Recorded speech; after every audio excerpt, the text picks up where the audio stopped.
Ahora, ya. Entonces me presento, hola a todos y todas, mi nombre es Nicolás, yo soy estudiante de Ingeniería Ambiental y para esta actividad estamos haciendo una actividad de networking bajo el ODS 12, que es de producción y consumo responsable, pero en particular es de agua y riesgo hídrico esta sesión. Hoy nos acompaña Emilio de la Jara, que es ingeniero civil mecánico de la Universidad Católica y que en 2015 creó Capta Hidro, una empresa que se dedica a la automatización en la distribución del agua. Y nos acompaña también Sebastián Vicuña, ingeniero civil de la universidad, con magíster y doctorado en Ingeniería Civil y Ambiental de la Universidad de California, Berkeley. Además es director del Centro Global de Cambio Global UC. Entonces, antes de comenzar la conversación, me gustaría que cada uno de ustedes se pueda presentar, en particular Emilio y Sebastián, que están aquí de panelistas, para que podamos empezar con las preguntas. Cualquiera que pueda tomar la palabra. Don Sebastián, por favor. Bueno, gracias, Emilio. Bueno, sí, soy profesor de la Escuela de Ingeniería, profesor en el Departamento de Ingeniería Hidráulica y Ambiental, y trabajo en los temas de gestión de recursos hídricos. Hago clases también en el curso de hidrología. No sé si hay alumnos aquí que quizás estén en el área, en el departamento, y tengo un curso sobre cambio climático también. Así que me he dedicado a trabajar sobre la relación cambio climático, recursos hídricos y adaptación los últimos 15 años, más o menos. Muchas gracias. ¿Emilio? Perfecto, bueno, mucho gusto. Soy Emilio de la Jara, soy uno de los fundadores de Capta Hidro. Fui profesor, estuve en las garras académicas en la Católica y haciendo clases también en la de los Andes. Temas de diseño de productos, energías renovables, principalmente mi área de expertise es el diseño de sistemas y relacionados principalmente con temas de mecánica fluidos y temas como acoplados. Y partimos en 2015 bajo la hipótesis de hacer turbinas para los canales y descubrimos de que en realidad en la distribución del agua, que la mayoría se hace en canales, había muy poca tecnología realmente para hacer buenas mediciones y para hacer buena automatización para que realmente esto pudiera dar un salto y se pudiera repartir mejor el agua. Luego, la gran parte, el grueso del agua que repartimos, digamos, en el mundo se reparte por canales a partir de los ríos. Y partimos en esto y gracias a Dios nos ha ido súper bien. Estamos instalados entre la cuarta y la novena región hoy en día y con proyectos, digamos, desde el Utah hasta la Yipen. Y también tenemos algunos proyectos, digamos, instalados en Baja California, en México, y expandiéndonos a distintos estados de México, California. Ahí estamos con proyectos de la Universidad de Fresno, ahí el hombre como estudió en California, de ubicarse con Fresno y con Colorado, y Perú y también en Argentina. Pero en el fondo nuestro objetivo como empresa de tecnología es hacer cada vez mejor tecnología vertical, integrada verticalmente, para poder tener en fondo toda la distribución del agua en la palma de tu mano, de tu celular, y que realmente todos los que son tomadores de decisión y gestión del agua puedan tomar decisiones en base a información súper transparente y lo más automatizado posible. Muchas gracias, Emilio. Ya, entonces un poco, bueno, antes de empezar con las preguntas, les invito a todos los que están escuchando y en esta reunión, si quieren prender su cámara para que la conversación se dé más fluida, y en caso de que quieran interrumpir y participar de la conversación, siempre pueden levantar la mano y yo les puedo ir dando la palabra como moderador. Entonces, sin más, queremos empezar con la primera pregunta para que vayamos definiendo un poco cómo se relaciona como el agua y el riesgo hídrico con nuestras vidas. ¿Cómo entienden ustedes lo que es el riesgo hídrico y cómo se relaciona el cambio climático también con el agua y riesgo hídrico? Abro la palabra. Bueno, voy a partir quizás porque este es mi tema más cercano, ¿cierto? A ver, riesgo hídrico, quizás me gustaría redefinirlo en un concepto que se está usando mucho, que es el de la seguridad hídrica como en las antípodas, ¿cierto? Y esa seguridad hídrica existe cuando tenemos recursos suficientes para satisfacer las necesidades humanas, las necesidades de distintos sectores productivos y también de los ecosistemas, pero también somos capaces de enfrentar los desastres que se ocasionan con los excesos de agua o los problemas asociados a la contaminación. Entonces, por ahí vamos a poder entender un poco cómo se puede relacionar el cambio climático con la ausencia de esta seguridad hídrica, que la podríamos llamar entonces en ese sentido riesgo hídrico. Y hay muchas maneras en que esta relación se da. Yo la que trabajo más tiene que ver con los problemas de escasez, la falta de recursos para satisfacer todas estas necesidades. Y esta escasez tiene obviamente un componente climático, precipitaciones que se traducen en caudales, la relación también que existe entre los procesos que ocurren en la criósfera, la acumulación y derretimiento de nieve, el derretimiento de glaciares.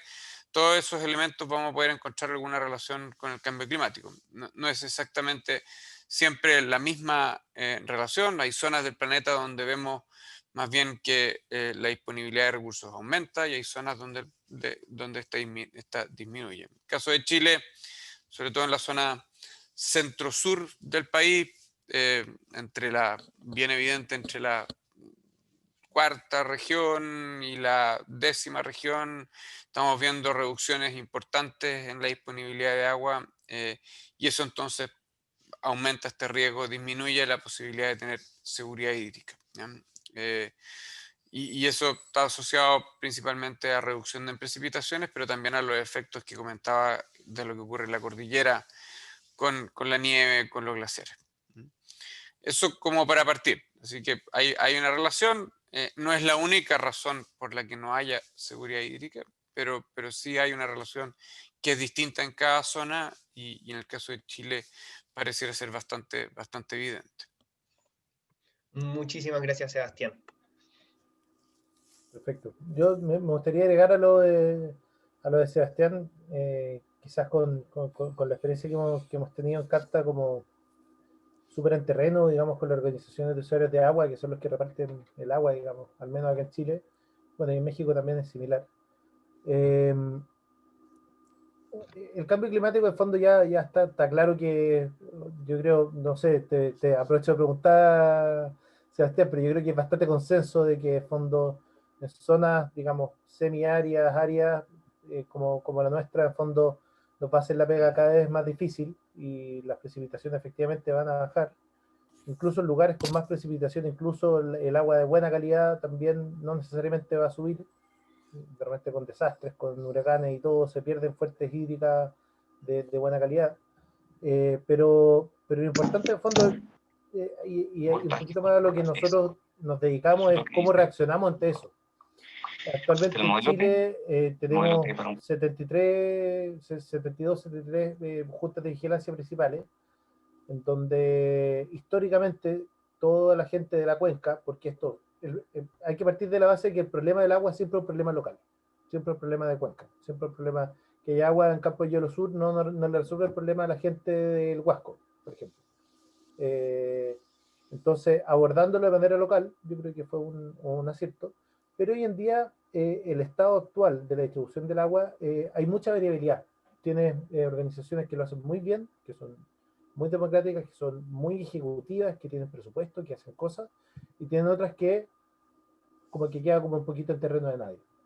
Entonces, yo creo que para la adaptación al cambio climático es clave, no porque nosotros hacemos soluciones para eso, sino que en general he visto que todo se hace igual que como se hacía en la Edad Media. O sea, tenían una compuerta con la que veía acá, con un tornillito que va un viejo una vez a las pilas a subir. Si hay poca agua, los viejos rompen los candados y suben las compuertas más todavía, o hacen un desvío del río, y hay lugares que lo hacen muy bien, muy mal, y también hay muy poca información y hay mucha, digamos, como incertidumbre. Generalmente, dada la tecnología, esto es una opinión súper personal, pero yo veo que lo veo súper en primera persona, que el nivel tecnológico que tenemos como sociedad no está, digamos, versus el nivel tecnológico que tenemos como distribución del agua, no está a la par, digamos. Todavía es muchísimo por hacer. Todo el mundo cree y dice, no, hoy día la época 4.0 hay información sobre todo y todo. Es cosa de meterse a la página de la DGA, de la Dirección General de Agua, que es la entidad que maneja el agua en Chile, y uno ve que más de la mitad de las estaciones están apagadas, no funcionan, o en realidad hay muy malos datos para poder realmente poder tomar conclusiones sobre eso. Así que el desafío no solamente, asumiendo que esto va, tenemos que adaptarnos un poquito más. No sé cómo es el mensaje. Muchas gracias, Emilio. No sé si alguno de los demás participantes quiere aportar su visión sobre cómo se relaciona el cambio climático con el agua y el riesgo hídrico. Recuerden que O sea, esto... Rocío, ¿tenéis la mano levantada?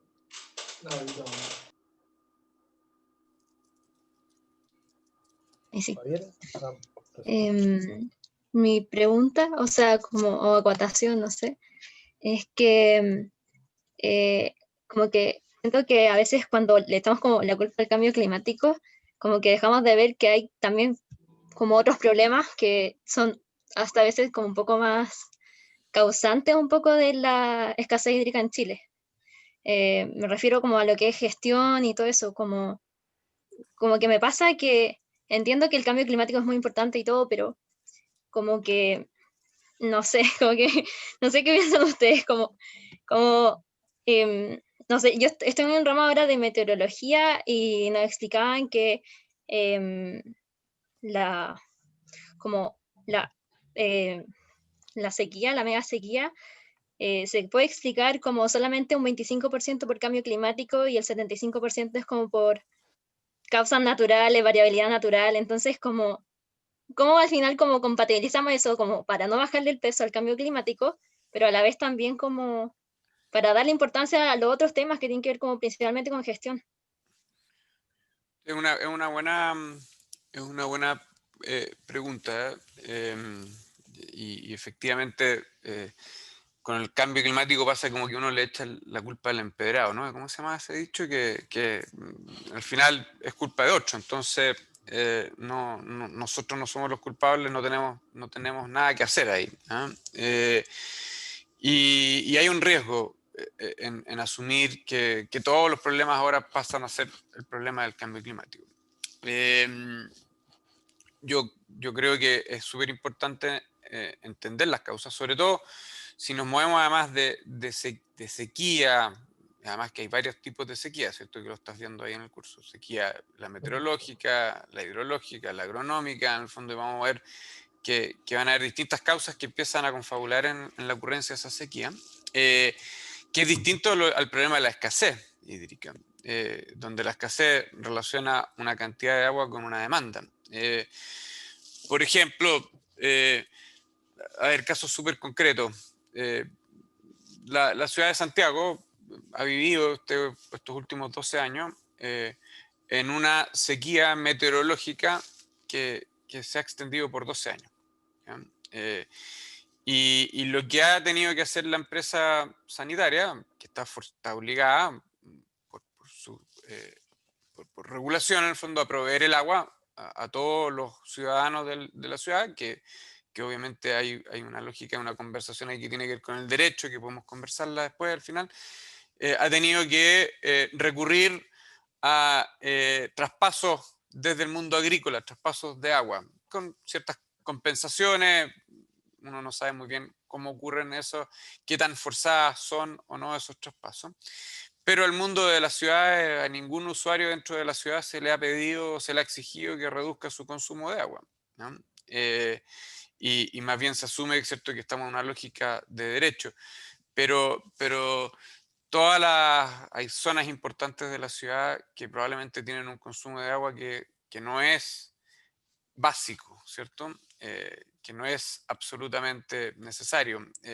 Tenemos que mover el agua del agricultor para darle agua a una piscina en una zona del oriente de la ciudad. Es una pregunta, es un dilema importante, en el fondo, ¿cierto? Que tenemos que plantearnos como sociedad, en el fondo. Entonces, a mí me pasan dos cosas con ese tipo de conversaciones cuando entramos ahí. Uno es que el derecho humano al agua es súper importante, pero como que en los detalles de lo que significa ese derecho es donde tenemos que entrar a conversar.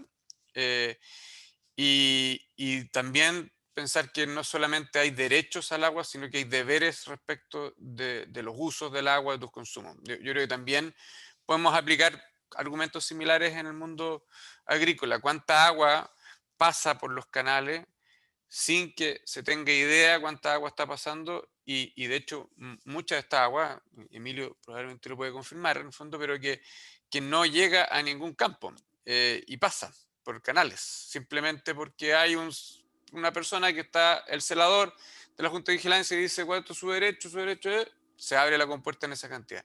Pero si esa cantidad de agua se necesita o no, en algunos casos estamos lejos. Hay unas cuencas que están bastante mejor al respecto y se hace una distribución por necesidad. Se pone el Copiapó, pocas, y en otras están Huasco. tratando de ir para allá. Huasco es buena, Copiapó, pero en otras el agua pasa por el canal, en el fondo. Y pasa y se va perdiendo por el sistema, en el fondo. Entonces, tenemos problemas. Yo creo que una conclusión a lo que decía también Emilio, de por qué la administración del agua no es el nivel de sofisticada que uno quisiera que fuese, porque efectivamente nos llenamos de discusiones respecto de la importancia del agua, pero no se ve en la práctica que cambien las cosas. Es que yo creo que no está bien valorada, no hay un valor real en términos incluso monetarios de lo que significa el agua. Bueno, ahí podemos seguir porque eso obviamente tendría algunas consecuencias, pero estoy de acuerdo, no podemos pensar que el cambio climático es una buena excusa para hacer cosas con problemas que son de distintas naturalezas. Yo creo que hay que ir por ahí. Yo quería comentar una cosa también como para responder un poquito de Rocío. A ver, en general, con respecto a la gobernanza del agua en Chile, hay mucha, lo voy a decir súper duramente, hay mucha ignorancia con respecto a cómo realmente se distribuye, pero esa ignorancia tiene una base en que, por la tradición de cómo se ha armado la gobernanza del agua, es enredado. No es fácil. Tú tienes la DGA, la Dirección General de Agua, que en fondo supervisa y todo eso. Tú tienes la Junta de Vigilancia, que tiene la DGA encima para fiscalizar.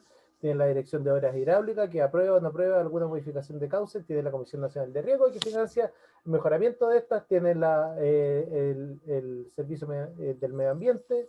Tienes la Superintendencia Sanitaria, en fondo, de la cual dependen los APR. Entonces, cuando dicen de que, por ejemplo, le falta el agua a la gente en Petorca, ¿de quién es el problema? De la Superintendencia de Servicios Sanitarios, de la DGA, de la DOH, de la CNR, de la Junta de Vigilancia, de la Dirección de Canalistas, que saca más agua que lo que corresponde. Entonces, yo creo que, por un lado, falta un poquito más de educación hídrica, por decirlo así, de explicar de cómo ha sido toda esta tradición de cómo se maneja, y hay que ordenar un poquito, y esto es una opinión súper personal, creo que hay que mejorar los estándares a nivel nacional de cómo se hacen las cosas. Lo mencionó Sebastián, yo he visto cuencas que lo hacen salvaje, o sea, hacen una planificación agrícola al año, que querían un embalse, por ejemplo, que ese embalse puede ser cuestionable con respecto al impacto ambiental, eso se puede ver, y en fondo calcular todas estas cosas que son no triviales, en fondo lo que decía Sebastián de le dais agua a una piscina en la dehesa o le dais agua, esa misma agua a un viejito que cultiva lechuga en Buin para que comáis lechugas con baja huella de carbono. ¿Qué es más importante? No sé, te podéis poner en cosas súper difíciles. Entonces yo creo que el desafío, y aquí puedo sonar súper pesado, de que creo que es súper desproporcionado la cantidad, el tiempo y la cantidad de contenido que se genera de una discusión súper superficial sobre si es un derecho humano o no, de que es obvio de que lo es, partamos de esa base, versus la profundidad que se requiere de la discusión de cómo lo vamos a hacer en el detalle. Si, por ejemplo, vamos a pasar de un derecho de aprovechamiento de agua a perpetuidad con certeza jurídica a una concesión, que puede tener también certeza jurídica, pero en fondo que no se quedan claros cuáles son la potestad de la DGA o qué institución puede caducarte tus derechos, eso es un tema súper importante que se debería discutir a cabalidad. no de manera superficial como blanco-negro. Ya, oye, suelte del agua. Listo, ya todos felices. Oh, soltamos el agua. ¿Y ahora qué hacemos? Ahora igual el agua es incompresible y se tiene que repartir a distintos usos. Ahora, ¿cómo hacemos esa repartición? He hecho mucho más de menos una discusión de fondo, una discusión basada en cosas reales, que en una discusión de principios que podemos estar todos de acuerdo en los diagnósticos, pero que en fondo 99% diagnóstico, que yo creo que estamos todos más o menos de acuerdo en el diagnóstico, y 1% en las posibilidades de solución. Yo creo que hoy en día como sociedad estamos súper desproporcionados. Estamos todo el rato diagnóstico, suerte del agua, oye, ya, ok, estamos de acuerdo. ¿Cómo lo hacemos? Yo creo que la discusión tiene que ir más por allá. ¿Cómo ordenamos esta cuestión? De que hay un desorden con respecto a quién financia, quién supervisa, quién ve, quién tiene la potestad de abrir, bajar la compuerta, la junta de vigilancia, una elección de canalista, etc. Entonces hay que ordenar. Ese es mi mensaje, y hay que repriorizar más hacia las soluciones que los diagnósticos. Gracias Emilio, Sebastián y Rocío por su aporte. Javiera, ¿tienes levantada la mano? Sí, como continuar un poco lo que estaba mencionando Emilio y pensando en que ahora estamos en una oportunidad histórica de tener una nueva constitución. Si bien el tema del agua no es solo constitución, ¿cómo ven ustedes esta oportunidad? ¿Cómo la podemos aprovechar? Y sobre todo la parte que dice Emilio, que ya tenemos claro el diagnóstico, ahora hay que ordenar la casa, al final hacer acciones. Tal vez no tanto pensando en ya, la DGA va a hacer esto, sino cómo una institución X debiese preocuparse de esto y debiese estar conformada por políticos o quien sea. Por académicos, por científicos, si debiese o no debiese fiscalizarse este uso de aguas, como qué acciones concretas creen que se pudiesen incluir ahora en esta nueva constitución y acompañados de qué personas debiese como considerarse. Para complementar un poquito la pregunta de Javiera y tirarse al tiro a Sebastián, para hacerlo más entretenido. Sebastián, imagínate que tú eres el dictador supremo de Chile y con la nueva constitución dicen que Sebastián Vicuña va a escribir cómo se va a repartir el agua.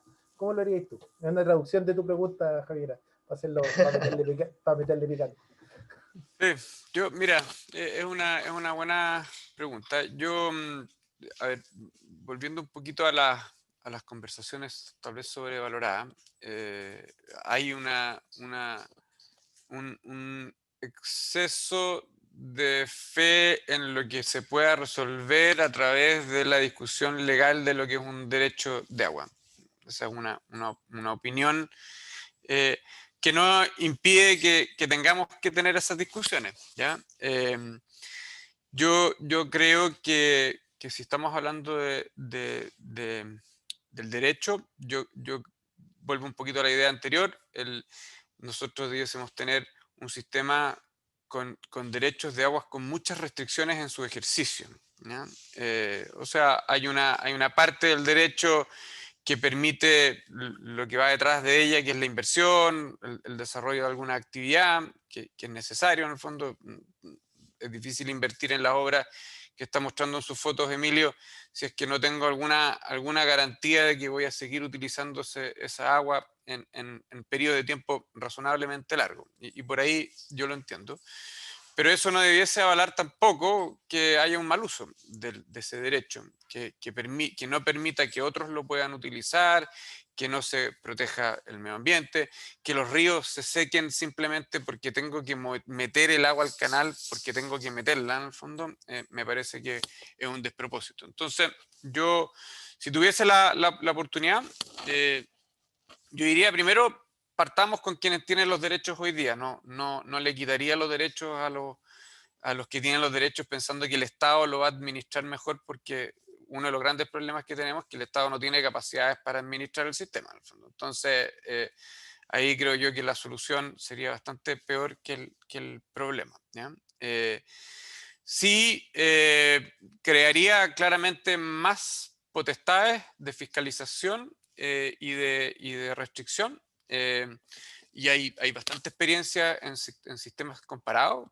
Tú, Emilio, comentabas, ahí trabajas en California.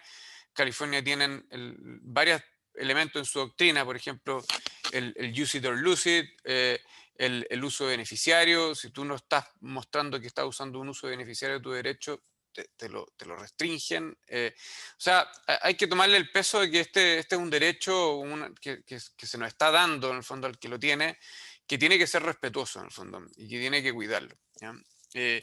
Yo cobraría un estilo royalty, una cuota por quien tiene el derecho, y eso aseguraría rápidamente que el uso se haría de manera eficiente. Tendría un sistema de subsidio respecto a ese cobro para ciertos usuarios. No me gustaría que por eso no hubiese el pequeño agricultor que cultiva las lechugas que pueda seguir ejerciendo su actividad porque se le hizo económicamente inviable. Tendría algún sistema de protección. Con lo que se junte de ese cobro, que tendría que... Perdón por el perro. Que se tendría que hacer... ¡Sergio!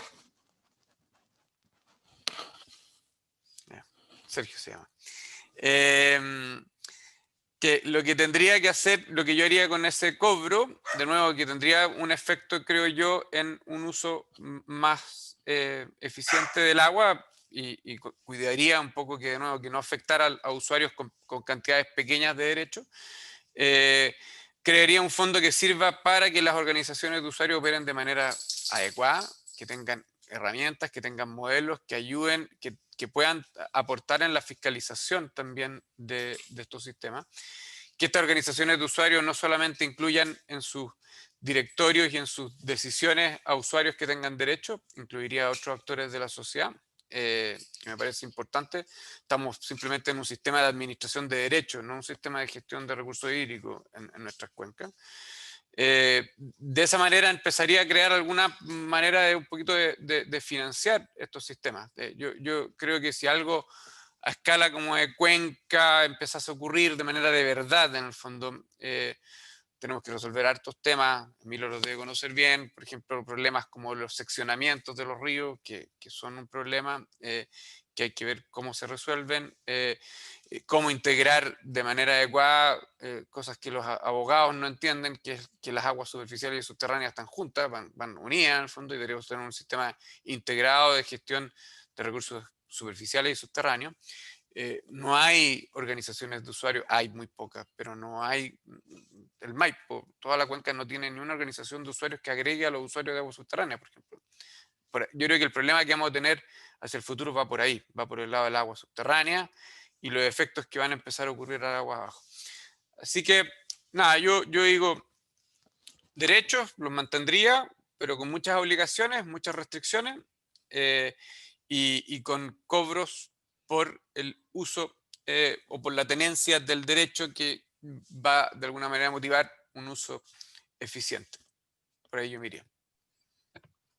Un poco significa que el mercado siga regulando un poco este tema del agua, pero apoyando con subsidios y a las personas que les costaría más.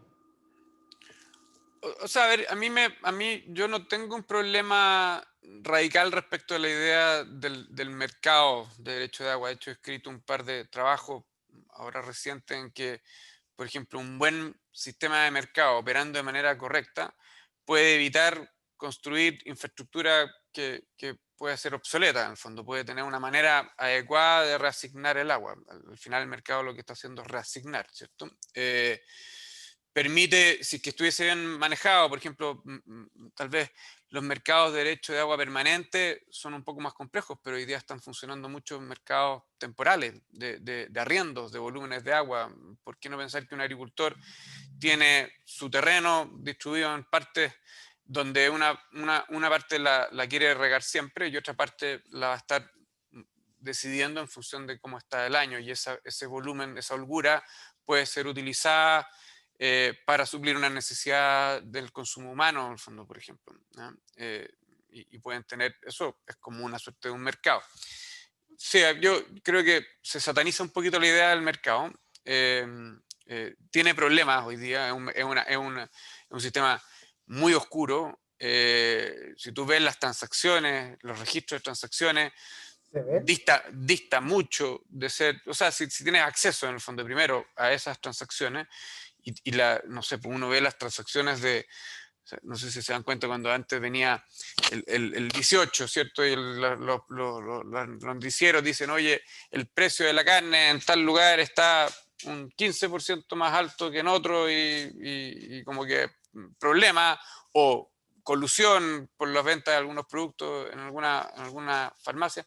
Si uno viera eso y lo lleva a los precios que hay en las transacciones de derecho de agua, es una locura en el fondo. O sea, no hay ninguna lógica respecto de los precios que están resultando de esas transacciones. No es un mercado en términos formales lo que hay ahí.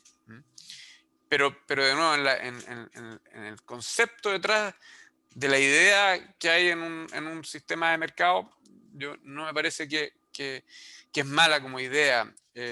Creo que es un error pensar que el agua en algunos conceptos no puede ser tratada como un bien económico. Yo creo que tiene esta dualidad, es un derecho, es un bien esencial, pero también es un bien económico.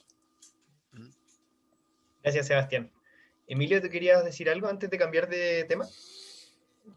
Sí, quería dar como un pequeño resumen de los lineamientos de mi dictadura hídrica. Mira, yo la verdad es que concuerdo en muchos puntos con Seba, pero así pasé cortito en pos del tiempo. Así como gran resumen, yo lo que quería en realidad sería hacer comités de cuenca reales. En el fondo, que exista una estructura que debía, aquí estamos hablando de Chile, que debía Chile por cuenca. Cada cuenca es un mundo, es impresionante la diferencia que hay de cuenca en cuenca. O sea, la gente del Utah versus la gente del Biobío funciona muy distinto. Hay ciertos patrones, hay ciertas buenas prácticas que se deberían ocupar y ciertas estandarizaciones que se deberían ocupar, pero para mí la base está en hacer un buen plan de cuenca, que eso incluye todos los servicios, digamos, para las personas, para la agricultura, para la minería, para la industria, para el medio ambiente, tomar en cuenta el medio ambiente como, en fondo, un caudal que se tiene que, en fondo, preservar y que entre todos, por cuenca, podamos, en fondo, tener gente de distintas disciplinas tomando decisiones como a nivel de la cuenca. En fondo, tomar una decisión en una cuenca, no voy a hablar de cuencas polémicas, porque si no, Pedorca va a salir mal, no, no pero en general, en una cuenca en donde, por ejemplo, se seca el río para poder pasar el agua en los canales, y que se tiene, qué sé yo, riego botado, o se está regando, igual se está infiltrando de vuelta para la cuenca, hay que ver, en fondo, hacer análisis un poquito más cuantitativo, y con gente experta, digamos, como Sebastián o como también otros expertos de agua subterránea, para poder ver en fondo el balance hídrico por cuenca y decidir, ok, mira, esta cuenca se va a repartir a prorrata según el derecho actual, el 80% está, digamos, para uso agrícola, el otro 10% para uso minero y el otro 10% para uso sanitario, perfecto. Esa es la prorrata. ¿Qué prorrata tiene el servicio, digamos, ecológico que tiene que tener el río? Y que, de fondo, con base científica fundada, se determine cuánto tiene que ser ese caudal ecológico y que más o menos se asegure. Si tiene que ser la prorrata o tiene que ser algo, digamos, fijo, que eso lo determina alguien que realmente le meta cabeza a eso. Hay cuencas que se secan porque es un asunto legal, es como, no, mira, derecho, la DGA dijo ya, ok, hay tanto, estos son derechos permanentes, digamos, y fijos, y todo el mundo puede llegar y sacar, no sé, estoy hablando de las cuencas, agua subterránea, obviamente. La DGA está haciendo un tremendo trabajo en formar comunidades de agua subterránea para que se pueda repartir a prorrata y no de manera absoluta, para que tú sacas, ya, tú sacas 20, sacamos todos 400 y sacamos la cuenca. Y era agua fósil. Entonces, ese tipo de informaciones son clave y no estamos teniendo esas discusiones técnicas. Entonces, yo haría planes de cuenca, dejaría que a fondo cada cuenca sea relativamente autónoma y haría planes de financiamiento por cuenca para que todas las cuencas puedan tener un buen estándar. Y no lo dejaría así como un dejar ser, pero dejaría determinado un porcentaje de, por ejemplo, tiene mucho sentido el mercado del agua para uso 100% agrícola. Se hace, por ejemplo, en valles como el Limarí, etcétera, que en la plaza se transan ¿cómo se llama? Volúmenes a precio, nadie sabe cuánto realmente. Hay estudios, pero en fondo al final esos estudios, no sé, pueden ser cuestionables con respecto a de dónde sacan los precios. O cuando el conservador de bienes raíces tiene un par de cosas, pero es complicado. pero en fondo así también se puede alocar o distribuir un poquito más eficiente, pero eso tiene que partir de una planificación anual, que hoy en día las cuencas hoy día no están existiendo. Veo que hay más preguntas y Nico, para que pasemos al próximo tema, tampoco me quiero extender demasiado, Sí. dar la lata. Voy a leer un poco lo que ocurrió en el chat, que creo que está súper interesante. Francisco pregunta con respecto a la misma conversación si se debe incluir a la ciudadanía en la discusión sobre el uso de agua o si solo debe ser una discusión, o sea, una discusión de expertos. Y de ser afirmativa esa respuesta, ¿de qué manera se podría incluir? Y no sé si, Seba, ¿tú quieres explayarte o leo nomás lo que escribiste?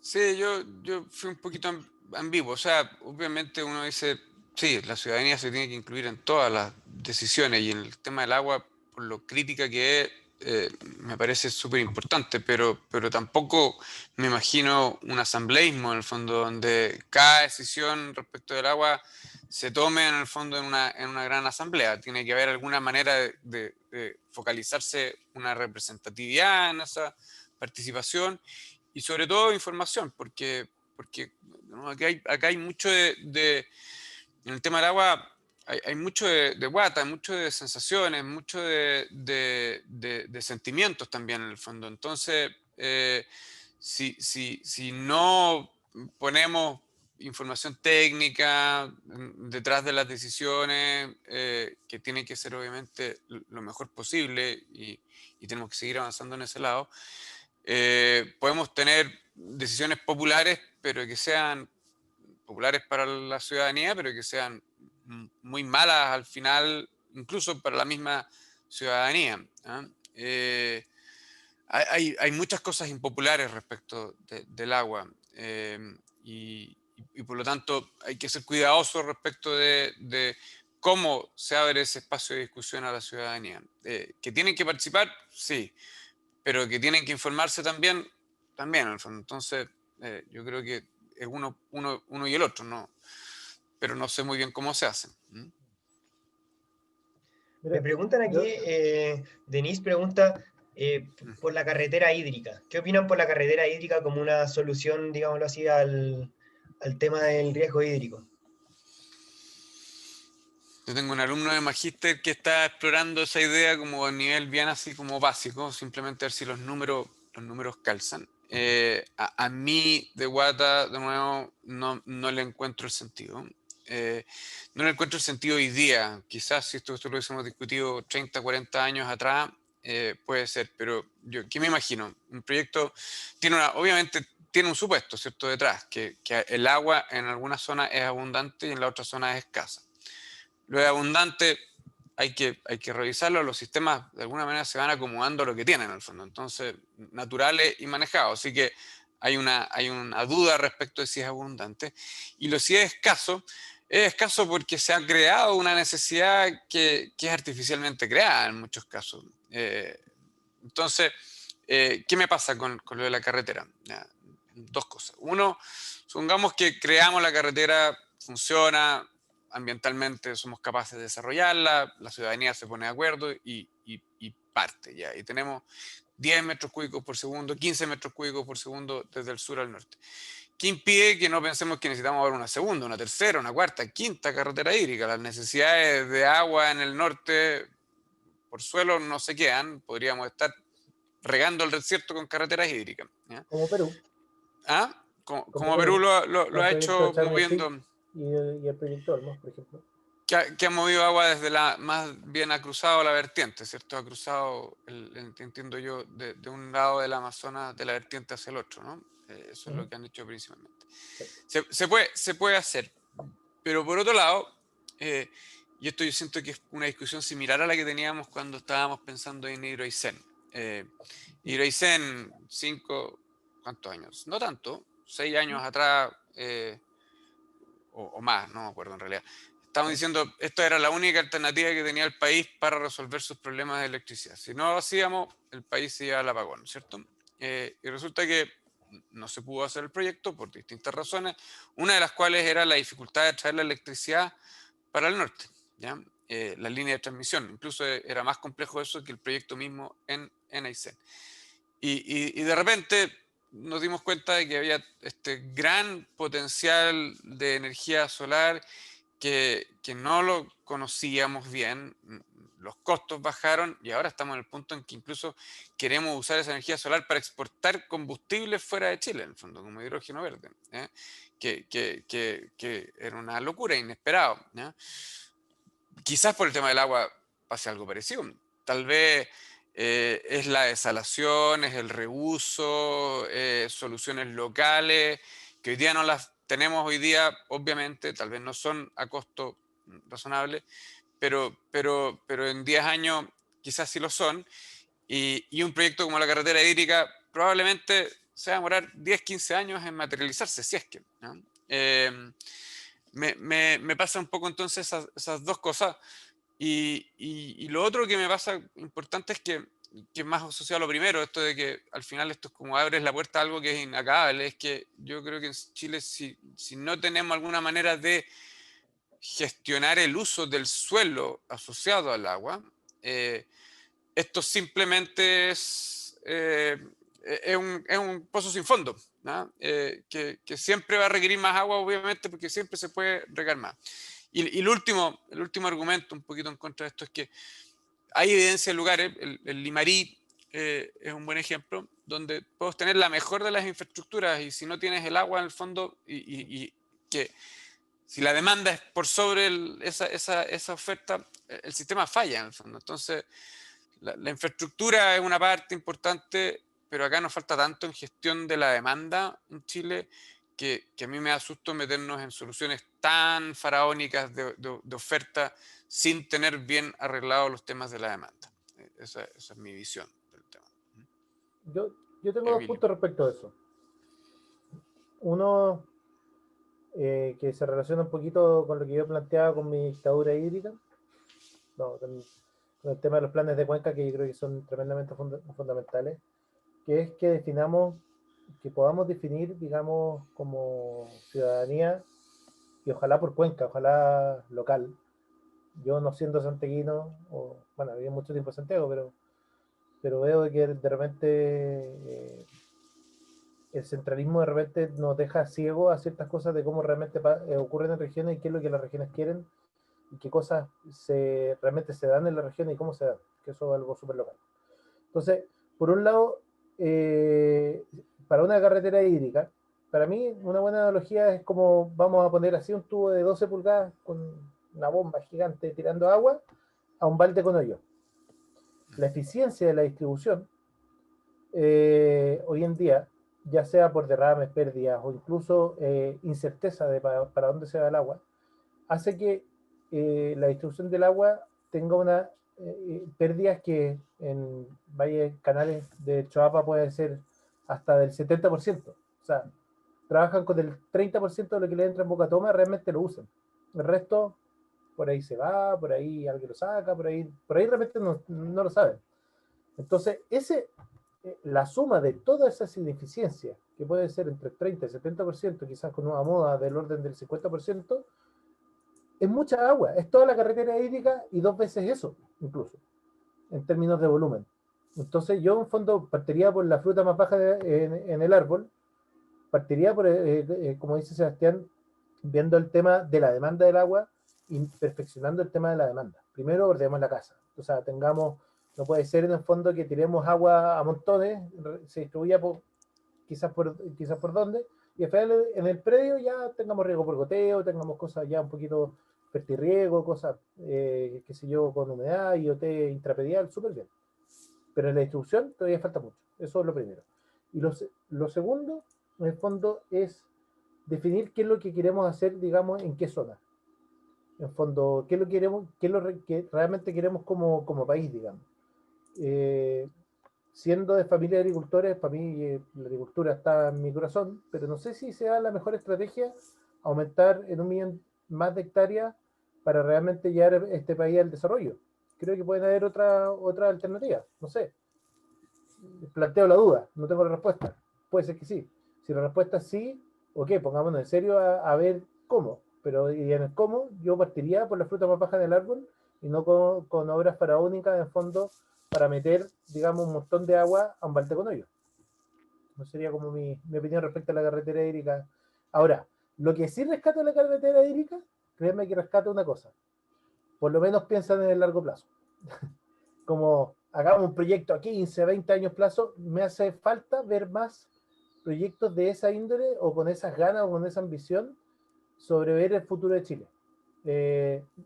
No comparto la visión, para nada, pero sí comparto esas ganas y ese largo plazo.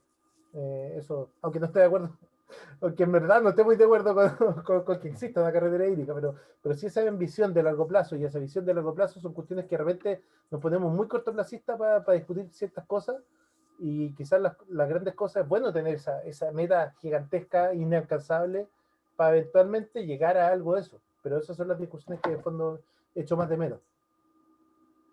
Nicolás, no sé si... Muchísimas para gracias, Emilio y Sebastián. comentar. Ay, quedé muy prendido con la respuesta, las dos respuestas de que no vale la pena aumentar la oferta si no tenemos solucionado el problema de la demanda. Me hace muchísimo sentido, y lo de la visión de largo plazo también. Pero ahora quería dar espacio a Denise, que tiene la mano levantada, porque quiere hacer un comentario.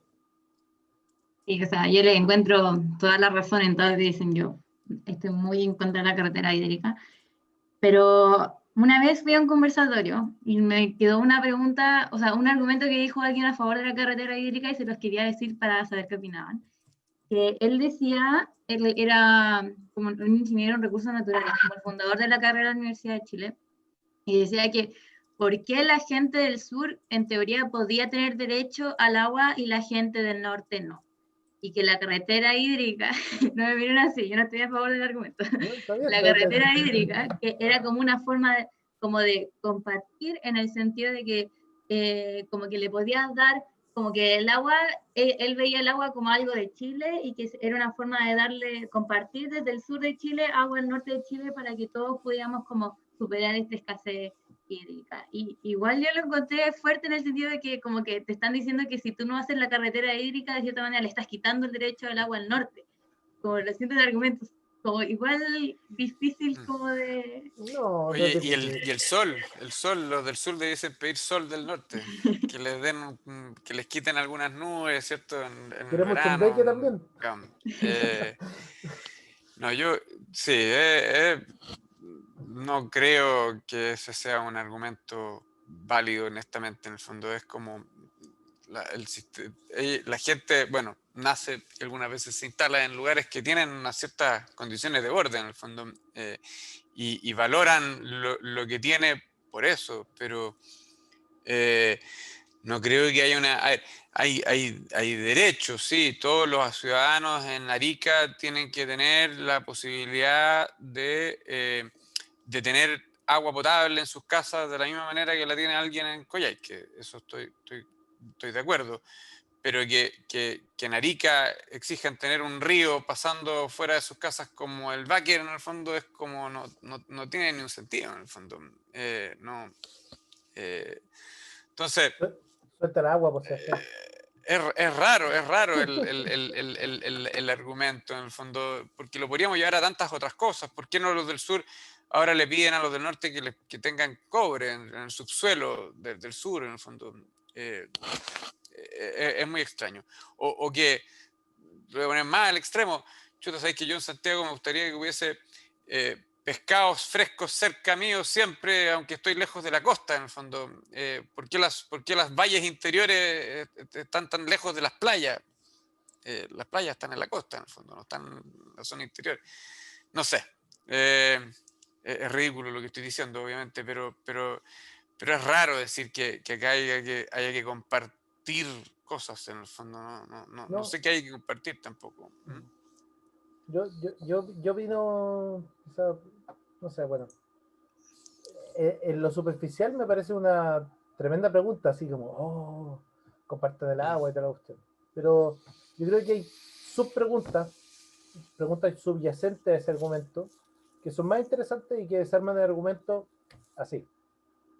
Yo creo que las preguntas que tenemos que hacernos es con respecto a armonía y eficiencia. Por un lado, tenemos ciertas características que son endémicas a ciertos lugares, que yo creo que en fondo deberíamos hacernos cargos de eso, de manera que exista un cierto piso con respecto a ciertas cosas y ciertos derechos y ciertos temas.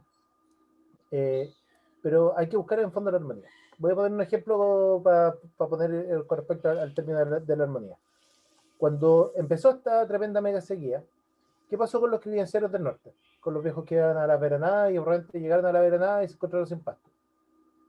Te das cuenta que en realidad no era muy sustentable tener vacunos allá. Y la huella hídrica relativa que tiene esa carne de, qué sé yo, del Valle del Choapa a la cordillera, con todo el cariño que le tengo a los arrieros, digamos, y a toda su cultura, digamos, versus la huella hídrica que tiene ese mismo bovino puesto en Osorno, es muy distinta. En el fondo, si hablamos de que cada kilo de carne se estima en 15 metros cúbicos de agua invertidos en poder darles 15 metros cúbicos de agua en un año en Osorno es nada, no existe, es como casi despreciable, pero en Choapa es todo, ¿te fijáis? Entonces, primero, digamos, hagámonos cargo de las ciertas características endémicas que tienen cada uno de los lugares y veamos cuáles son las bases que tenemos que cumplir, pero no esperemos tener en el fondo un río maravilloso, un Báquer andando por el desierto de Atacama, porque eso ya me trae el segundo costo, el segundo tema, que es el tema de la eficiencia, y eficiencia como sociedad. Si nosotros vamos a estar invirtiendo en infraestructura, no voy a hablar ni de la carretera hídrica, ni por el mar, ni por la cordillera, da lo mismo, infraestructura, o una cajita negra que nos pasa agua del sur al norte, vamos a estar incurriendo en un costo que muchas veces, si tomamos en cuenta todos los costos de la obra civil y todos los costos de la cosa, puede ser mucho mayor, un costo como sociedad, puede ser mucho mayor al costo de salar.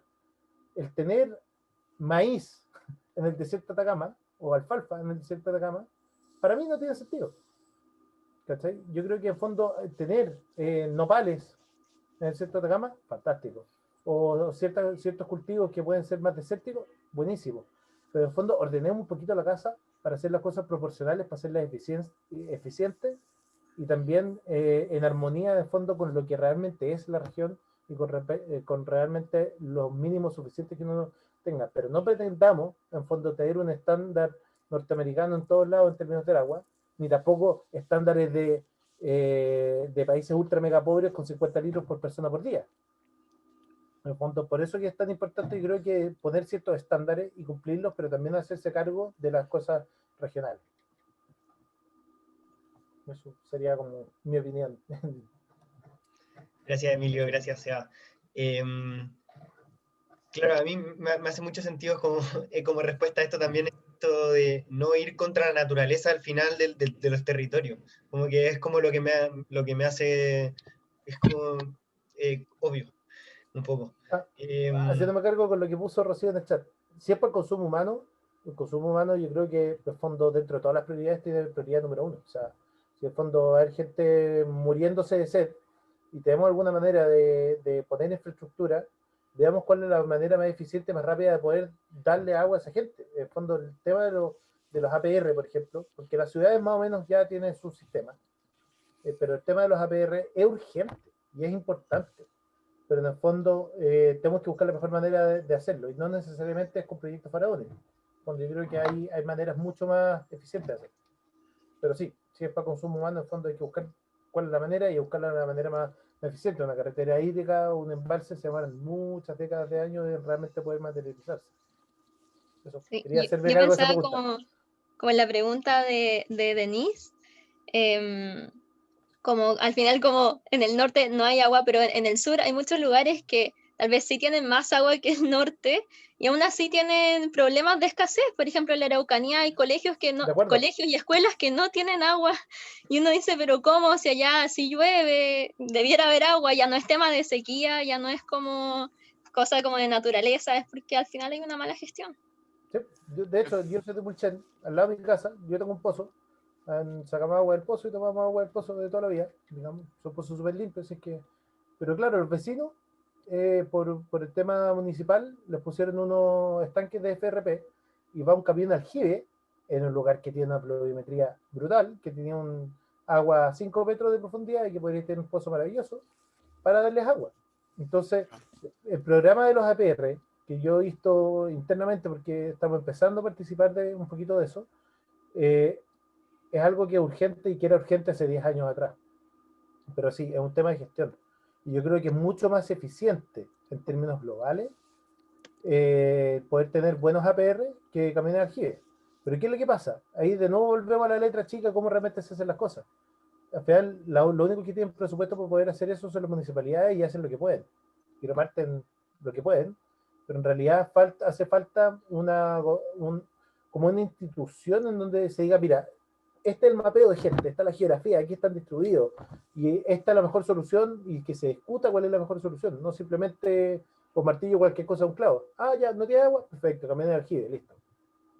Es como, ¿realmente es la mejor solución? No. Oye, No y sé qué opinas tú, Sebastián. sí, no, yo estoy de acuerdo. Yo creo que el tema de las APR es un problema de gestión mezclado con una infraestructura que en algunos casos no se contempla, se pone muy al justo. En el fondo, yo creo que pozos que se van secando rápidamente. A ver, claro, en el sur, en Chiloé pasa algo parecido, por ejemplo, o en Osorno también, ¿cierto? En zonas costeras. Tienen sistemas que asumen que el agua está disponible muy cerca y si cambia por poco, el pozo se seca y quedan sin agua. Pero yo quería reforzar un poquito también la idea en este mismo sentido, que eso tampoco se resuelve, volviendo a la pregunta anterior, con un cambio constitucional o con cambio en los derechos. Y no quiero disminuir la discusión constitucional o la discusión de los derechos, pero claramente aquí nadie en Chile se está quedando sin agua, sea rural o urbano, porque no tenga un derecho de agua, ¿ya? Y eso me parece que es importante porque el sistema funciona en que no se le va a impedir el acceso al agua porque no tenga el derecho. Es porque o la gestión no es adecuada o porque la infraestructura no se ha hecho cargo de las necesidades de ese lugar.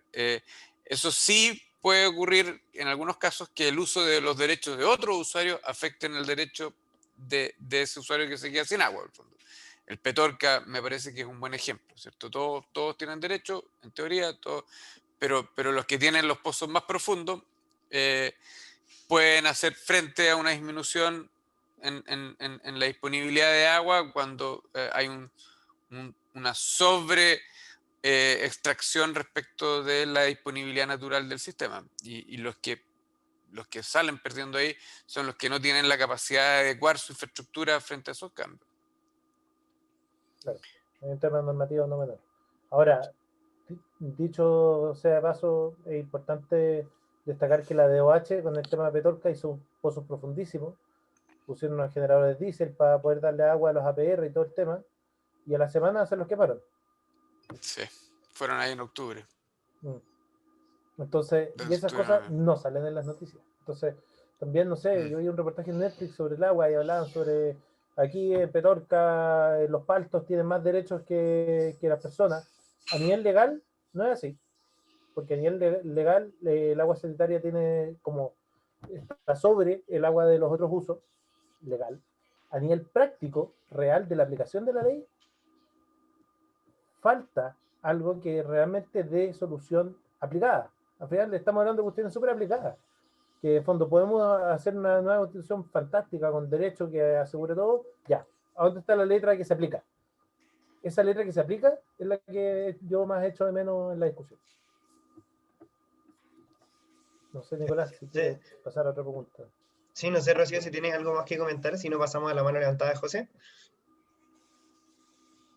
No, dale. Uy, hola. Bueno, está muy interesante la conversación, como que se fueron acumulando los comentarios, pero voy a hacer solo dos y una pregunta después. Primero, es sobre este tema del debate constitucional y dónde ponerlo en enfoque. Yo coincido en que yo siento que está un poco sobrevalorada, pero yo lo veo más como en que yo creo que desde el punto de vista de dónde realmente está la parte técnica de la discusión, para mí está en el servicio de evaluación de impacto ambiental. Yo creo que el hecho de tener los proyectos que afectan a otros, desde el punto de vista no de los derechos, para mí ahí es donde debe estar más como el enfoque, porque siento que por ejemplo, lo que ocurre en la Araucanía, el Biobío, con las personas que se les secaron sus pozos artesanales, y claro, pudo estar el tema de la sequía, pero también ocurrió con el tema de las forestales. Entonces, o por ejemplo en Petorca, también ocurrió con los proyectos agroindustriales. Entonces yo siento que que incluir, por ejemplo, en el servicio de evaluación de impacto ambiental, ese tipo de industria, ese tipo de proyectos, yo creo que yo siento, ahí podemos debatirlos, que ahí está como el sector técnico para definir si es que si es que va a afectar a, digamos, como la disponibilidad para las personas. Yo lo siento que en parte es por ahí, porque, por ejemplo, el agua de las lluvias que cayó y fue interceptado por toda esta gran cobertura de árboles, no está dentro de los derechos de agua. Entonces, y eso tuvo un impacto en la infiltración de los pozos de las personas. Entonces, yo lo veo como un poco hacia allá. El segundo comentario que quería hacer es sobre, claro, también el acceso de las personas al agua. Siento que, claro, tenemos que esforzarnos por que todos lo tengan y hacer lo posible, pero sujeto un poco al ordenamiento territorial. Yo creo que hay veces donde, claro, hacer una toma en un lugar así totalmente seco, y vamos haciendo crecer esa población, es algo que tiene que ser, por supuesto que hay que evitarlo, porque genera problemas como el agua, donde, claro, después aparecemos el derecho al agua, necesitamos el derecho al agua en un lugar donde geográficamente es difícil llevarlo. Entonces yo creo que también antes que, como que no solamente fijarnos en el derecho al agua por per se, sino empezar a hablar de como convergerlo con derecho a la vivienda, derecho a la ciudad, no sé, como con otro tipo de áreas. No es solamente algo así llegar y decir todo derecho a agua. Sí. Oye, súper, perdón, ¿puedo partir aquí? No, dale, dale. Hay dos, me parecen súper buenos los dos puntos. Respecto del CIA, a ver, podría en potencia ser una opción. Está funcionando en algunos casos. Por ejemplo, hace muy poco se le negó el uso del derecho de agua que tiene Minera Escondida en una zona del Salar de Atacama, de la cuenca del Salar de Atacama, porque está generando problemas en la zona sur del salar. ¿Ya? ¿Y qué pasa hoy día? Minera Escondida tiene derechos en esa zona, pero no los puede usar. ¿Ya? Hay planes de alerta temprana que se han implementado respecto del uso de algunos de esos derechos, pero son lugares bien específicos y que están como con toda la gente mirándolos para que funcionen. ¿Ah? Impotencia entonces podría avanzar en lo que tú dices, pero tenemos dos dificultades. Una, el mundo agrícola no pasa por el CIA, primero. No hay proyectos agrícolas que pasen por un sistema de evaluación de impacto ambiental. Hay muchas cosas que no pasan formalmente, que se relaciona con lo segundo que tú estás diciendo, toma o subdivisiones informales que están empezando a ocurrir en zonas costeras, por ejemplo, de una manera impresionante. Terrenos que se lotean con derechos y que no son subdivisiones legales y que en materia de pocos años tienes un montón de casas donde supuestamente era un uso no urbano y pasan a ser urbanas.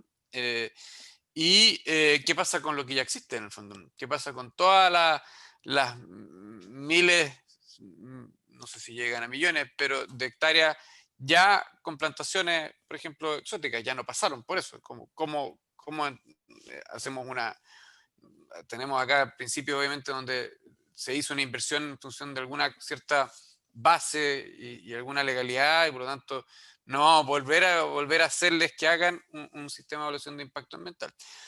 Ahora, hay jurisprudencia al respecto en otros lugares. Por ejemplo, los derechos de agua que se utilizan para la generación de electricidad en California, de hidroelectricidad, son revisados cada cierto tiempo, 30 años. Entonces, la normativa, la RCA, que es la que te dan acá, te la revisan cada 30 años, porque entiende el sistema que cada cierto tiempo las condiciones cambian. ¿Ya? Y se está discutiendo mucho eso, si que una RCA sea un derecho adquirido perpetuo o es revisable. A mí me parece que es razonable que sea revisable, ¿ya? Por ejemplo. Y eso por ese lado. Ahora, yo creo que lo más importante, Pablo, lo que estás diciendo respecto del ordenamiento territorial. Las expansiones territoriales, se autoriza la ampliación del anillo del PRMS y no hay un análisis del impacto en términos de las necesidades de agua que conlleva eso. Creo lo mismo por el lado de la agricultura. Entiendo la libertad de emprendimiento como un factor importante, pero hay lugares donde la agricultura, por ejemplo, está restringida. En Arizona, me tocó estar ahí un tiempo haciendo una pasantía, es un desierto. se han hecho grandes obras de infraestructura para llevar agua, pero dicen el agua se puede usar en estos lugares. Polígono, no te puedes salir de este polígono. Estas son las zonas, yo hice una inversión, acá está la agricultura, no está en otros lugares. Israel, que siempre decimos que es como el milagro un poco del desarrollo del agua y la eficiencia, resulta que fueron políticas de Estado que fueron a poner agricultura en ciertas zonas, pero la fueron a instalar en el fondo. No era un emprendimiento donde cualquiera se instala en una zona del desierto y dice, oye, tráiganme agua. No, era una política de Estado que llevaba uso del suelo con agua, las dos cosas en el fondo. Entonces, creo que acá yo estoy de Es acuerdo. una cuenca. ¿Ah? Es una política de una cuenca. ¿En dónde? En Israel. Hablando como, en fondo la política, en fondo se hizo como se estudió la cuenca, ok, ya mira, esto es lo disponible, aquí se hace. Claro, pero todo el desarrollo de población después del, no sé, pues del 45 en el fondo de Israel, porque una política de ocupar el espacio en el fondo, principalmente, que es un rol importante que hace la agricultura, ocupa espacio, ¿ya? Si no tuviésemos agricultura, estaríamos todos viviendo en ciudades y no habría nada de gente viviendo en ningún otro lugar, es un tema estratégico. Yo creo que la agricultura en ese sentido debe ser subsidiada, yo creo, porque ofrece un rol estratégico, pero... pero tiene que estar ordenada en el fondo, ¿no? Al mismo tiempo no puedes pensar que quizás cualquier lugar se puede desarrollar de cualquier manera, tiene que haber un ordenamiento territorial, no quizás al nivel de un polígono que diga aquí es esto, esto es otro, porque tampoco no tenemos la capacidad de administrar algo de esa naturaleza, pero tampoco, no sé, pues la ley de fomento al riego. Te premian, que es el sistema que tiene el Estado para subsidiar el riego, te premian cada vez que tú extiendes tu superficie regada y no tanto en lo que estás mejorando el uso o la eficiencia, sino que si no eres capaz de demostrar que estás aumentando la superficie, es muy difícil que te den el premio. Está cambiando el sistema, pero harto por ahí.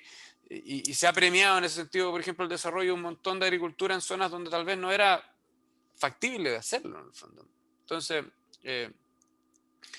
yo creo que sí, yo creo que hay que mezclar ordenamiento territorial con gestión del agua, de todas maneras. Y yo no veo esa discusión, no la estoy viendo. Yo tengo una opinión que puede sonar disonante, pero va en el mismo espíritu.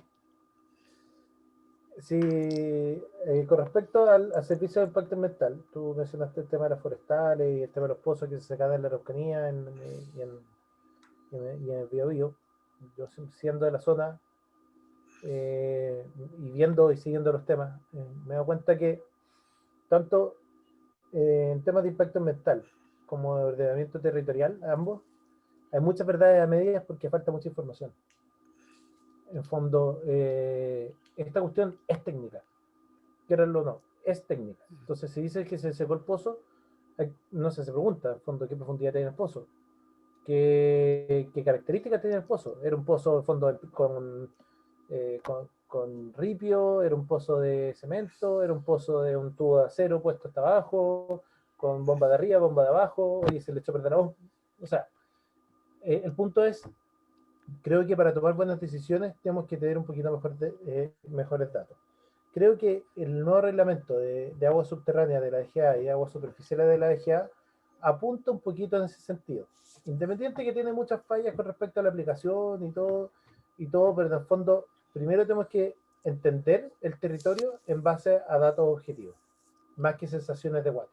Eso es lo primero, yo creo, porque esta cuestión es técnica. Entonces hay que abordarlo de manera técnica, de manera seria. Eso es lo primero. Segundo, respecto al servicio de evaluación de impacto ambiental para los agricultores, en fondo, cuando se deja hacer, nomás de repente pasan ese tipo de cosas, que en fondo hay irregularidades, hay tomas que dicen, no, mira, para el decreto de certificación voy a pelar este cerro, voy a sacar todos los cactus y voy a poner un montón de parques. Eso pasa. Pero en fondo hay que ordenarlo. Estoy súper de acuerdo con que hay que ordenarlo. Pero también pasa que si un agricultor que tiene un derecho de agua, que es proporcional a lo que viene del canal, a lo que viene del río, no le alcanza el agua para poner sus cerezos, y se le seca los cerezos, perdió con toda su inversión, digamos. Entonces, también nadie va a poner realmente, no sé, maíz en qué sé yo, no, miento, vi maíz en el Huasco, lo que lo encontré increíble, pero claro, eran unos choclos, digamos, dulces nomás, pero no sé, maíz forrajero, o qué sé yo, o cuestiones como un poquito más extensivas, digamos, en agua, como que naturalmente lo que pretende este como mercado libre del agua es que en fondo cosas que sean no económicamente factibles queden afuera. Y eso es una manera de filtrarlo. Quizás demasiado libre, quizás demasiado poco regulada, quizás demasiado poco técnica, pero algo filtra, algo filtra. Algo, no estoy diciendo todo, no estoy diciendo que sea perfecto, dista totalmente de lo perfecto, pero por un lado, pero por otro lado, en fondo, hay que ver cómo se ejecuta, si que se quiere hacer impacto ambiental, cómo se ejecuta eso, porque tú tenés cultivos que son no permanentes, digamos, un año sembrar, qué sé yo, te rotaciones, ¿cachai? Una cuestión súper agrícola. Un año pongo alfalfa, el otro año pongo rapsa, el otro año hago esto, lo otro, y está bueno el precio de esto, todo. Y más o menos así como se maneja la agricultura, y hay que hacerse cargo de eso con respecto a quizá una RCA, como dice Sebastián también para la agricultura, de reevaluar qué es lo que se puede hacer, qué es lo que no, pero en fondo hay que ser súper técnico y basarse en información, para tanto hacer el ordenamiento territorial como para el estudio de impacto ambiental. Y eso encuentro que sea muchas partes. No sé si... Súper. Sí, gracias por la respuesta. O sea, Aquí Rocío comenta algo. Se habla de la experiencia de Uruguay. En temas de ordenamiento territorial, es interesante, efectivamente ya llevan hartos años con este ministerio. Algunas cosas que me han sorprendido de lo que ha logrado esta estructura es que, por ejemplo, algo que aquí en Chile parece como imposible, esto lo escuché hace algunos años ya, encontraron que había una zona en torno a algún río, no me acuerdo cuál, cerca de Montevideo, que sufría inundaciones recurrentemente. Y había que hacer una política de relocalización de esas viviendas para que no estuviesen en zona de riesgo. Y lo lograron a través de alguna estructura que propone este esquema de este ministerio. En Chile hemos hablado tanto de las zonas de riesgo y de la población que ha estado en zonas de distintos tipos de riesgo, en el fondo, ¿cierto? Quebradas, incendios, aluviones, lo que sea.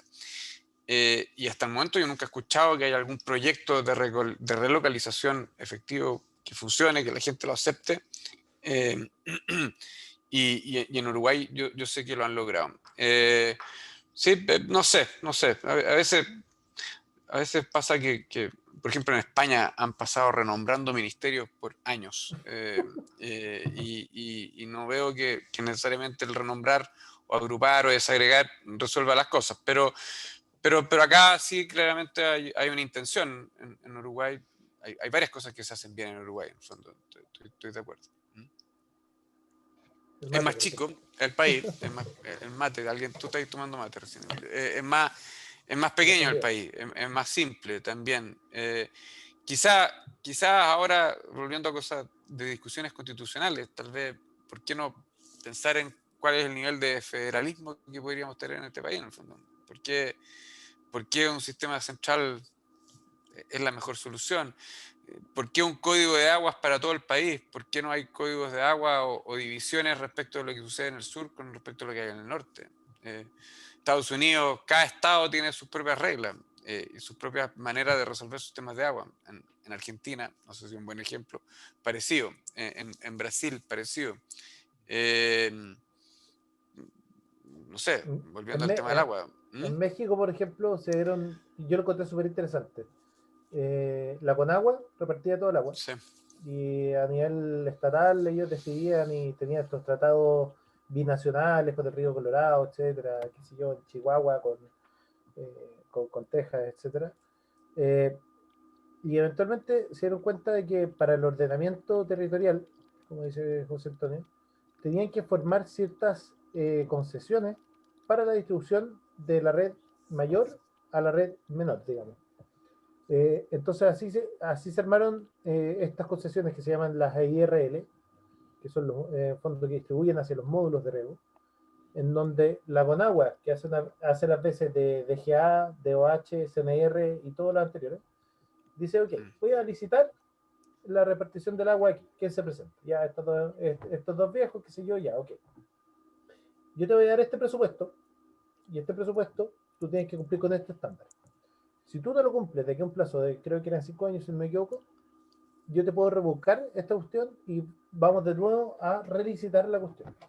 Pero en el fondo se da subsidio para cosas que están como planificadas a nivel territorial a partir de los mismos estados de México. El estado de Baja California tiene su comité hidroagrícola que determina, ok, mira, estas zonas vamos a regar esta zona, aquí, acá, vamos a repartir, qué sé yo, el módulo 11, el módulo 13, el distrito 014 del río Colorado, que es un canal gigantesco, que como que movieran toda el agua de Chile en un canal.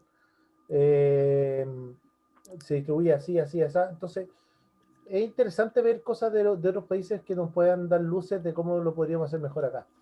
Yo creo que un sistema mixto quizás puede ser más ordenado y sobre todo de que exista un plan. A mí me impresionó de que tú, donde fuera ahí en México, existe un caballero que sabe hacer aforos con molinete y medir cuánta agua pasa por el canal en todos lados. Porque en fondo era el estándar que tenían que tener, la misma camioneta, el mismo molinete, el mismo... ¿Por qué? Porque el Estado en fondo les financiaba para que cumplieran con ciertos estándares. Entonces, de esa manera tenían muchos mejores estándares y no era como tan a la buena de Dios, así como... Sí. Hay cuencas que lo hacen increíble, hay cuencas que lo hacen pésimo, que es un poquito lo que nos pasa en Chile. Yo creo que eso el subsidio y la distribución del agua sería algo a revisar. Eso como experiencia, digamos, de otra cosa. España funciona parecido también, formato de concesiones y planes a nivel de cuenca y sistemas administrados que van desagregándose obviamente en el territorio, pero también son concesiones que se revisan. Claro. El tema de la eficiencia es un temazo ahí, cuando te subsidian por un proyecto de eficiencia, al siguiente periodo te reducen tu concesión, en el fondo, porque entienden que ya estás usando menos agua. Eso creo que no es fácil de digerir acá, pero así operan algunos sistemas. En Australia también. En Australia, cada vez que hay una inversión del Estado, una mejora en eficiencia, esa agua vuelve al sistema, en fondo, de esa manera en que pretenden recuperar algunos sistemas, por ejemplo. No sé. En Murray y Darling se les perdió el agua. Entonces sí, ese artículo. Bueno, porque al final aumentaron la eficiencia de los usos, no mejoraron la medición del recurso base. Y al final dijeron, oye, el agua que creíamos que estaba en el río no volvió al río, ¿dónde está? Entonces, muchas veces... ¿Y dónde quedó? ¿Y dónde quedó? Y finalmente era porque habían hecho toda la repartición en base a datos que eran muy pobres, o variabilidad, incertidumbres de datos de cuánto realmente había y que era muy pobre. Entonces, por eso que yo insisto, de que los planes de la DGA y en cuanto todo, como manejamos las cuencas, tiene que ser mucho más, con una base cuantitativa un poquito mejor. Y ahí estamos en Ya, para ir cerrando, la Rocío se tiene que ir, así que claro, Rocío. No, me pidieron en particular que cerrara puntual a las 1. Nos quedó una pregunta del José, en verdad, disculpa José, pero no nos podemos extender mucho más por respeto también a todos los participantes y a los tiempos que habíamos acordado. Me encantó a mí mucho la conversación y les agradezco a todos los que participaron y las que participaron, en particular a Sebastián y Emilio, que tuvieron súper buenos aportes. Y también pedirles, porque esta es una sesión también que apunta al networking, al generar redes de contacto, al que podamos después vincularnos a futuro. Y a mí me gustaría que si es que están dispuestos y quieren, que escribieran sus correos en el chat, para que yo después envíe una lista de estos correos y con los asistentes de esta conversación que se dio tan entretenida y tan interesante, y para que puedan vincularse y quizás buscar alguna práctica, algún emprendimiento, alguna investigación a futuro en conjunto. Sí, yo a Emilio lo voy a contactar, de todas maneras, Emilio. Oye, y no sé, el resto que no prendieron las cámaras, ¿son todos alumnas de ingeniería acá al final o hay gente fuera del país? ¿Quiénes? Son alumnos ninja. Sí. Que no hablan ni quieren. Yeah. Por los correos parece que son todos UC, pero ¿Todos UC? habíamos invitado a más universidades. Ok. No. Bueno, los veo, algunos los conozco y los veo hartos. José Antonio, a Graciela, está en el curso justo conmigo este semestre. Así que, excelente. ¿Son buenos alumnos o no? A ver, ¿le Son vas a buenos subir la nota? alumnos, son buenos alumnos. Son buenos alumnos. Motivados, Sí. pues si vienen a estas cuestiones que están motivados, eso es lo más importante en la vida, eso no te lo enseñan en la U. Incluso algunos compañeros dicen, ay, pero ¿quién es patero? ¿No? Si les gusta algo, háganlo. Sí. Chao. Da lo mismo lo que digan los de rato. Así que felicitaciones. Muchas gracias a ustedes. La motivación. Chao, chao. Ya, Chao, chao, que gracias. estén Bien. súper bien. Les voy a Muy mandar bien. los correos a todos. Ya, pues cualquier Un cosa gusto, ahí súper. feliz de conversar y discutir estas cosas. Sí, gracias por participar, sobre todo los invitados, y que estén muy bien, que tengan buen día. Ya, pues, y Buenísimo. si estamos en contacto ahí para conversar. Chao.